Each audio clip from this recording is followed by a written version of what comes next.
Black board education में आप सभी का स्वागत है। इस वीडियो में हम वेब ऑप्टिक्स के ऑब्जेक्टिव क्वेश्चन जो कि 2009 से लेकर के और 23 तक जितने भी पूछे गए हैं सारा का डिटेल इसमें मिलेगा। ठीक है, और भी आप वीडियो देखना चाहते हैं तो हमारे चैनल को सब्सक्राइब कर लीजिए ताकि पूरा का पूरा जो है आपको सूचना मिलता रहे। ठीक है, देखिएगा कि इसमें अब क्वेश्चन हम शुरुआत करते हैं। दिया हुआ है निर्वात से 6000 तरंगदैर्ध्य, ठीक है 6000, चूँकि यहाँ एंगस्ट्रॉम दिया है, ठीक है यहाँ छूट गया है, का एक वर्णित प्रकाश 1.5 अपवर्तनांक वाले एक माध्यम में प्रवेश करता है तो इस माध्यम में इसका तरंगदैर्ध्य क्या होगा। ठीक है, चलिए इसको बनाते हैं।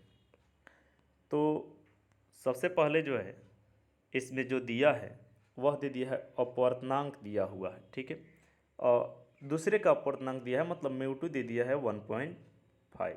ठीक है, और तरंगदैर्ध्य जो पहले वाला का दिया है मतलब कि हवा का अपवर्तनांक होता है 1।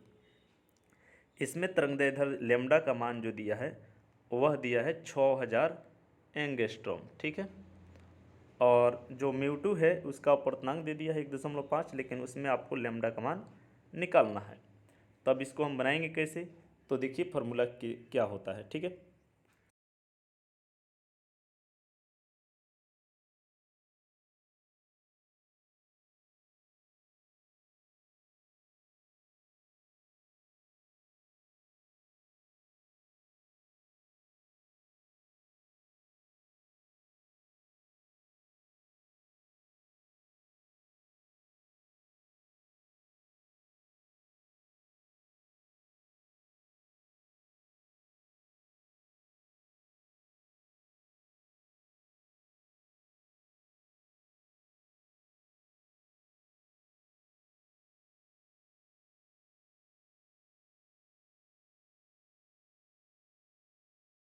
स्रोत जिसकी तीव्रता का अनुपात 81:1 है व्यतिकरण उत्पन्न करते हैं। तो इसमें अब क्वेश्चन बनता है कि व्यतिकरण पैटर्न में अधिकतम एवं न्यूनतम अनुपात क्या होगा। ठीक है, वही क्वेश्चन है। देखिएगा इसमें तीव्रता दिया हुआ है मतलब आई दे दिया है, तो यहाँ पर आई जो होता है डायरेक्टली प्रोपोर्शनल होता है ए स्क्वायर के। ए जहाँ एम्पलीट्यूड होता है, ठीक है, और आई जो है वह इंटेंसिटी होता है। तो इंटेंसिटी का जो है यहाँ पर आपको वैल्यू दे दिया है, तो इसका रेशियो अगर हम निकालें मतलब कि I1/I2 बराबर होता है A1 के स्क्वायर बटा A2 के स्क्वायर। ठीक है, तो यहाँ से अगर A1 और A2 का मान निकाले पुट करके तो ये हो जाएगा 9:1। ठीक है, चूँकि 81 और 1 जो है उसका रूट कर देंगे तो A1 और A2 निकल आएगा।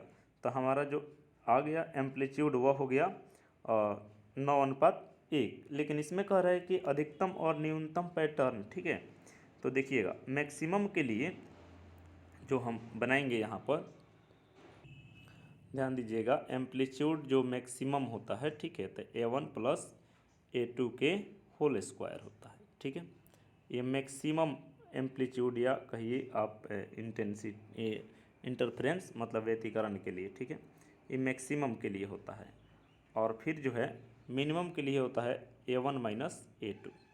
यहाँ पर हम लोग A1 और A2 का मान निकाल लिए जो कि 9:1 आया है। ठीक है, मतलब A1 का मान 9 और A2 का मान 1 है, तो जोड़ेंगे तो ये हो जाएगा कितना, 9 और 1 10, 10 के स्क्वायर कीजिएगा हो जाएगा 100, और इसमें 9 और 1 इसको हम अंतर करेंगे तो हो जाएगा 8 मिनिमम के। ठीक है, तो ये हो जाएगा, इसका स्क्वायर करेंगे मतलब 9 में से 1 घटाइएगा तो हो जाएगा आपका 8, और इसका स्क्वायर करेंगे 8 का तो हो जाएगा 64। अब इसका हम रेशियो निकाल लेते हैं, तो दोनों को 4 से भाग दे देंगे तो हो जाएगा 25:16। ठीक है, तो इसका राइट आंसर 25:16 होगा। ठीक है, तो देखिएगा इसमें दिया हुआ है सी ऑप्शन राइट हो जाएगा। ठीक है, चलिए अगला क्वेश्चन देखते हैं। कह रहा है कि दोनों स्रोत के प्रकाश तरंग के आयाम का अनुपात कितना होगा, एम्पलीट्यूड का अनुपात कितना होगा। तो आपको पता है कि एम्पलीट्यूड A1 और A2 का मान दे दिया है। A1 का मान पता है 9 और A2 का मान है 1, इसलिए 9:1 राइट आंसर हो जाएगा। ठीक है, और उसके बाद कह रहा है महत्तम तीव्रता के लिए कॉस थीटा का मान कितना होता है। देखिए कॉस थीटा का अधिकतम मान जो होता है +1 होता है, इसलिए राइट आंसर इसका 1 होगा, क्योंकि मैक्सिमम मान के लिए हमें +1 चाहिए। अगला क्वेश्चन देखते हैं। कह रहा है ब्रूस्टर का नियम। ब्रूस्टर का नियम क्या बताता है? तो ब्रूस्टर के नियम का फॉर्मूला होता है mu is equal to 10 IP, जहाँ IP जो है यह कोण बता रहा है, ठीक है। तो यहाँ पर म्यू बराबर 10 IP, यही राइट आंसर हो जाएगा, याद रखिएगा। प्रकाश के अनुप्रस्थ तरंग की प्रकृति की पुष्टि कौन करता है? ठीक है, मतलब प्रकाश जो है ट्रांसवर्स वेव है, यह कौन निर्धारित करता है? तो इसका राइट आंसर हो जाएगा पोलराइजेशन, सी ऑप्शन राइट होगा। इसके बाद कह रहा है व्यतिकर, इसी का हिंदी है ध्रुवन, ठीक है। एक पतले फिल्म के रंग का कारण क्या होता है? इसका कारण होता है व्यतिकरण, ठीक है, इंटरफ्रेंस होता है, याद रखिएगा। इसके बाद कह रहा है तरंग का कलांतर और पथांतर, कलांतर जो दिया है फाई और पथांतर डेल्टा एक्स दिया है, किस प्रकार संबंधित है? तो ध्यान रखिएगा, आपको कई बार बताया गया है कि अगर इस तरह से वेव जो जाता है तो यहाँ से यहाँ तक की जो दूरी होती है वह लेमडा होती है, और जो कोण होता है वह होता है 2 पाई, अर्थात 2 पाई में लेमडा पथांतर होता है। इसलिए अगर कलांतर निकाले हम तो 1 के लिए हो जाएगा 2 पाई से भाग दे देंगे, ठीक है। और कलांतर फाई जो निकालते हैं वह हो जाता है lambda by 2 pi into delta x, ठीक है। Lambda by 2 pi into x हो जाता है, और उसमें से अगर हम एक्स का मान निकालें तो इसका विपरीत हो जाएगा कि फाई इज इक्वल टू 2 पाई बटा लेमडा, ठीक है। तो यह मान आपका एक्स हो जाएगा, ठीक है। तो एक्स का मान इसमें पूछ रहा है, तो जो कि ऑप्शन में आपका कौन सा है, और फाई इंटू 2 पाई, ठीक है, ठीक है। तो यह ऑप्शन जो है डी, ठीक है। यहाँ ध्यान दीजिएगा कि यहाँ 2 pi by lambda into phi है, ठीक है। फाई जो है बाटा में नहीं है, गुना में दिया हुआ है। इसके बाद कह रहा है कि दो उन तरंगों के व्यतिकरण से उत्पन्न अधिकतम परिणामी आयाम का मान होगा जिसे प्रकट किया जाता है, ठीक है। यहाँ पर क्वेश्चन दिया हुआ है, y1 दिया है 4 sin ओमेगा टी और y2 दिया है 3 cos ओमेगा टी, और इससे मैक्सिमम आपको आयाम के बारे में पूछा है, ठीक है। तो देखिए इसको हम किस तरह से बना रहे हैं, ठीक है।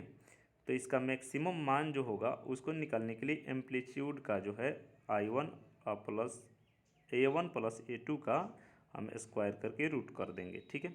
तो देखिएगा फार्मूला होता है कि y बराबर a साइन ओमेगा टी, और जहाँ पर a जो होता है वही एम्पलीट्यूड होता है, वहीं आयाम होता है। तो यहाँ पर आयाम जो है A1 जो है वह 4 दिया हुआ है, और A2 जो है यह मान दे दिया है 3, ठीक है। क्वेश्चन के हिसाब से यहाँ 3 और यहाँ पर जो है 4 दिया हुआ है।